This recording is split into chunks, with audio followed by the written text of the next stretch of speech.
Hey, Mr. Shipton. I'm Sebs. I was looking online. I found a picture of a footprint in snow with a pic, and the fellow's name was Eric Shipton. Yes, Do you know yes. He's a relation of mine, in fact. So how is he related to you? He was my great uncle. So he's on my father's side. My father came from England, and he was off on that side of the family.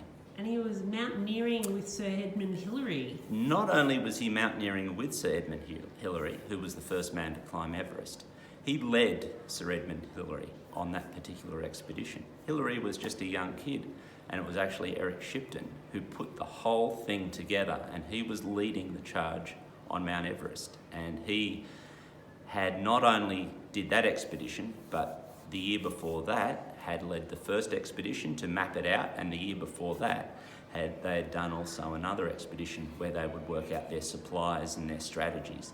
So he had actually led 2 full expeditions before the one that actually got to the top of Everest. And while he was on the trip, he saw something really strange in the snow. Well, that is an interesting one, because a lot of people found it hard to believe that he found a footprint of something that he couldn't identify. It was a large footprint. It was, he thought, was man-like, but too big for a regular man. And it wasn't like a snowshoe. But interestingly, he spoke to the Sherpas, who are the local people of the Nepalese area, and they said they actually weren't that uncommon and that other people had seen them as well. Wow. So what did the Sherpas use as an explanation for this footprint? Well, the Sherpas don't write a lot down, but they have a very strong folklore.